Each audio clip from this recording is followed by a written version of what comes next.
Hey, good afternoon, everybody. Hope you're having a great Thursday.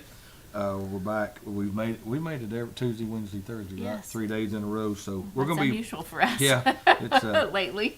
we're gonna be back in Hebrews chapter 4 again, and we got through 12 and 13. I'm gonna move down to 14. We talked about the Word of God is alive and powerful, sharper than a two-edged sword, and we talked about accountability yesterday. And today I want to move on to something that's very, very important in verse 14. And I'm going to cover this 15 and 16 today. And maybe if I don't get through it all today, we'll wrap it up tomorrow in this. It says, so then since we have a great high priest, which is Jesus, who has entered heaven, Jesus, the Son of God, let us, that's you and I, hold firmly to what we believe. And we're going to go over into James. I don't know if we'll get there this week, but next week can talk about the wisdom and not being doubting and the pure and peaceful stuff that comes down from heaven to go with this. So let us hold firmly to what we, that means don't get a hold of it, grasp it, don't let go of it. This high priest of ours, so he's our high priest, understands our weaknesses. A lot of times people don't understand our weaknesses. For he faced, this says testings, most of your translations will say same temptations we do. Yet he did not sin. So let us, that's again you and me, whoever, come boldly to the throne of our gracious God. There we receive his mercy and we will find grace to help us when we need it most. Now, the thing that I want to talk about here today is a lot of times we do this as a last resort, and this should be our first move. When we're struggling, we're having a problem, because a lot of times we'll go tell people, we'll try to talk to our spouse, we'll try to talk to our kids, maybe we'll try to talk to our mom or dad, maybe even our pastor, a counselor, whatever. And again, there's nothing wrong with that. We should be able to talk to all of those people that I talk to. We should. But we have to understand that we need to go to Jesus first, because a lot of times when we go to them first, they don't understand how we feel. Then what do? We get frustrated with them. We get angry with them. We get aggressive sometimes. We get whatever it is. If we go to him first, because he understands our weaknesses, because he knows, because he went through it, the same temptations, but yet he handled all that in the right way. So then if we come boldly to him first, that way when we need to go talk to our spouse, we need to go talk to our kids, we need to go talk to whatever it is. And a lot of people come to me, this is what I'll go back, go do this. Go do this, give that to the Lord, and then you can sit down with your spouse. And because a lot of times we won't handle something that our spouse, our kids, our co-workers, whatever it is, the government, whatever it is, we don't handle that right because we're not in the right frame of mind and emotionally stable to do that, and that's what God does. So then we come boldly. So when we come boldly, we're not afraid. We can approach the throne of grace with confidence to find help in our time of need. We receive his mercy. And then notice this, we will find grace when we need it most. If we don't receive that grace, we can't give grace. That's exactly And when right. we go to people, when we're hurt because they've hurt us, we don't understand why they've said, done, or didn't do something. Again, be it a spouse, kid, co-worker, whatever it is, whoever it is, mom or dad, sibling, brother and sister, when we get that grace, we need it most. And when do we need it most? When we're broken, we're hurt, when we're frustrated. And then we go to people that will not understand us at times. You can be married to somebody for a long time. You had your kids can be adult children, your grandchildren, your co-workers. You can work at a company for 30 years, fix to retire, and they still won't understand because they're in the same boat as we are. They are but flesh as well. Right. So when we come to Jesus, but notice we come boldly. So many times we come kind of crying and sniveling because we think he's mad at us or he's going to chew us out. He won't do that because he understands, because he went through the same temptations that we do. That goes back to making sure we're reading the Word. We've got the Word in us. We're knowing that we're accountable to him. He's going to see it anyway. So if he already knows it, why wouldn't we go to him first? Because a lot of times we feel that Jesus is way, way up there in heaven beyond reach. And so our spouse, our co-worker, our family, they're right there close. We can see them and all that stuff. And so we go try to unload all this on them. And I promise you, a lot of times they just don't understand. They can try. They may do their dead level best to try to figure it out, to get on the same page as us. But sometimes it just don't happen. So Kelly, when you have the struggles and issues and stuff, you know, what helps you to make sure that you go boldly to the throne? And I know I don't do it all the time, and that to make sure that we get his mercy and his grace so that we can go deal with the problem in the right frame of mind and in the right way. Well, I actually have a little chair that is in my bedroom. I have a fan that sits on it most of the time, but a lot of times I take that fan off that chair and I set that chair right in front of me, and I just I use it as he's sitting in that chair and we're having a conversation. It's me and Jesus, and we're having this conversation, and and I can just pour it out to him and be bold about it and just tell him, I'm struggling. I don't know why this is going on. I feel like I've done everything you've asked me to do, and I just can't get my mind wrapped around why this is happening. And I just feel more comfortable in that, just having that. It's an empty chair, but still yet I know he's sitting there because he's there with me. And just doing that, and then just also just getting on my face before him and just crying out and not even saying a word, because sometimes just crying and knowing that he knows my heart, that gives me more comfort than anything in the world. Exactly. And when I knew this popped into my mind, so I wanted to go there and share this with you, to put this with it. So while Jesus was here on earth, he offered prayers and pleadings, a loud cry, and tears. Because when you just said tears, I knew that it was right in here close. That pop to the one who could rescue him. That's right. God heard his prayers, rescue him from death. And God heard his prayers, because sometimes we're just dying, we're drowning in our problems. God heard his prayers because of his deep reverence for God, because he knew the one that could take all of this and help him through the trial. Even though Jesus was God's son, he learned obedience from the things he suffered. And we have a hard time learning that obedience because we get mad. James says, consider it pure joy when trials and temptations come, because we grow through that. In this way, God qualified him as the perfect high priest. He became the source of eternal salvation for all those who obey. Some translations who obey and believe in him. Yes. And God designated him to be our high priest. Yes. And so again, that's what says that we can approach the throne of grace, because our high priest, Jesus, understands that. Here's the deal. Even Jesus went to his Father. Yes, even Jesus cried out. Even Jesus pleaded and had tears. Exactly. So just like Kelly said, she has that chair. You may not have a chair.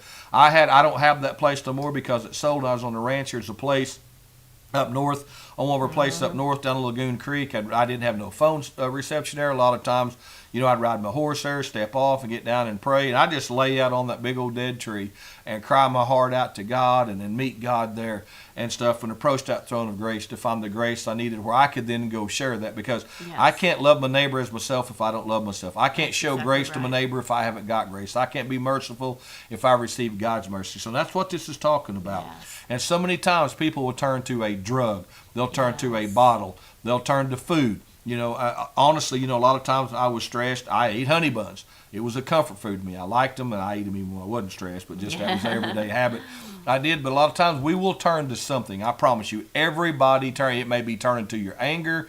It may be turning to somebody and whining, oh, well, they've done, oh, well, poor me. We all do it different ways and different things. But when we turn to God, when we approach the throne of grace with confidence, like Kelly said, get him. No, he's there. We just read that everything is naked and exposed before his eyes in verse 12, in verse 13, and he is the one to whom we're accountable. When you call on his name, he's right there with you. Exactly. He's right there. When you say, Lord, help me, he's like, okay, what do we need? What do you need? He's right there waiting to hear what you have to say. He already knows your heart. But we need to just speak that as well. Pour it out to him. Yeah, and there's a lot of times we need to quit speaking the negativity that we're speaking over. We say things to ourselves we would never say to anybody else. And that's what he's trying to teach us. He wants us to love ourselves like he loves us. He wants us to see ourselves through his eyes, because we are each one a treasure. No matter the trouble that we're going through, no matter the hardship that we're going through, we're still a treasure in his eyes. Yeah. And we need to hold on to that and know that and just accept that. Yeah, and again, he understands. He does. Again, there's times people come to me and I ain't understanding it, man. I'm sorry. I try. Yeah. I try to stay judgment free, condemnation free, accusing free. But I am flesh too. I'm not perfect. Sometimes I say things that after I said, I thought, I wished I wouldn't have said that. Or there's things after the conversation, why didn't I say that? Why didn't I that's speak me. up? I'm always the one that, like, 15 minutes later, I'm like, why didn't I say that? Yeah. Why didn't I do that? Why didn't I, instead of just following his prompting and his leading, we're like, do you really want me to say that, God? Right. Yes, he really wants you to say that. Yeah, and that's the thing. If you just, and again, I say things too quick. Lord's saying, be quiet. And I just, blah, here it comes, and I try not to. I'm working real hard on that. Right. But he understands our weaknesses, and yet Jesus was tempted on all the same points as we are, yet did not sin. That's why I was reading a deal the other night somebody sent me. I can't remember, it was another preacher friend. I get so much stuff on on Facebook Messenger now. and was talking about, there's always, it rolls back and every once a year for a while that Jesus is married because he couldn't face marriage temptations if he wouldn't. I don't know. The Bible don't talk about it. I don't believe that, whatever they do. But yet he understands how frustration you can get in marriage, raising kids, dealing with coworkers. He understands because it's emotions, it's anger, it's fear, it's doubt, it's worry. And he went through all of that. He also went through that with all of the people he helped. Yep, he saw that those every people, single day. exactly. He dealt with it, trust me. Every So whether day, he was yeah. married, that's immaterial. It is I don't so believe that. immaterial. That's me, because I don't see it in Scripture, but some of these Right. people's coming up with some stuff, okay, whatever. Just know, like I said, he dealt with it. He dealt with Yes. people's problems, sins, from adultery to sexual immorality to anger to fear to frustration to cheating and taxes, like Zacchaeus taking money when he shouldn't have. All these things he dealt with and was yet without sin. So I promise you, that's the one you need to go to first. If you'll go to him first, Yes. when you feel the motion to run, Yes. when you feel the motion to hide, to fight, whatever, if you've gone to him first, and especially if you've hid this word in your heart, if you've done with this, the word of God is live and that's there, Yes. that will instantly pop up in that, and whatever the situation may Yes, it be. will. So take the time to detach from it, get your eyes fixed on him. He's the author, finisher, perfecter of our faith. As Hebrews says later on in the faith chapter, run your race with, or after the faith chapter. Faith chapter is chapter 11 and verse 12. He picks that up after that faith chapter 11. So hang in there. Yes. Again, know that he understands. When nobody else does, he understands your hurt, your pain. Go to him and cry He sure out to him. does. So God bless y'all. Again, I appreciate everybody. I know several people texted me, called, checked in on me and stuff with my uncle's passing. I appreciate that. Appreciate all the prayers on that. They have his funeral set for next Wednesday at 10 o'clock in Tulsa. So again, pray for his family as he goes through that. Or not he goes through it. He's all right because he's with Jesus. Yeah, but he's it's with his family Jesus. that's left behind dealing with that. So appreciate again everybody calling and checking in on me with that. So God bless y'all. Again, pray for our services upcoming Sunday, Yes. first service of the new year, Lord willing. So we are going to have both services, 9 and 11, kids church going on, all that. Kelly's got all that set up with the teachers and stuff. So we're going to move on another Sunday, new year. Here we go. So Lord willing, we get there, and if we don't, God still got it. However, it all goes down between now and January 1, 2023. Again, hang in there. If we can help you, holler at us, 918-399-5956. So again, we appreciate everybody's help. We appreciate everybody stepping up. We got our sponsorship still going on. As you see, our sponsors going through their Mugsy's Grub House coming on. We'll be calling some of you guys, Wild Country Meats. We appreciate them and all the stuff that they donate and help. Oh man, they help us They've out been a really lot. helping us Gosh, a lot. it's been Genesis so Home good. Health is another one. Their return. Parco Tax Consultants, Rusty Parnell, appreciate them. I'm going to just take a minute since kind of wrapping this year up. What is that? My Travel Misha. My Travel Misha, Stacey Reese. Stacey Reese. If you need any Any vacations, holler at planning, her. anywhere. She can go anywhere Yeah. you want to go. Yeah. Marshall Timmons at Timmons Insurance Agency. Holler at Marshall. He take Turnbow Trailers. They're again long-term sponsors, and Carl and Grace Turnbow. Appreciate them. Uncle Dan's Barbecue, Dan Webb, Teresa Webb. Appreciate them. Yes. If you like barbecue sauce, Sloppy Joe mix, that's some good stuff. We use it here at the Yes, church we do. all the time. Teresa Webb, She's Mary Kay Consultant. Mary now. Kay Consultant as well. Right there it comes. Mary Kay needs some makeup. Holler at Teresa. Bob and Gina Biswell are one of our elders of great people, serve here at the church. I mean, do an outstanding job. Daniel and Tammy Bradley, appreciate them. My mom and dad, Howard and Janice Clark. Thank you again, praying for my dad. He is Yes. getting a little bit better. He looked much better when we Appreciate- saw him yep, the other we day. saw him today, looking a lot better, Looks a lot talking, better. doing good. Trent and Kate, I cannot Trent talk to and them. Casey Dawes. Thank you. They also do Fat Boys Foods. It's a food truck.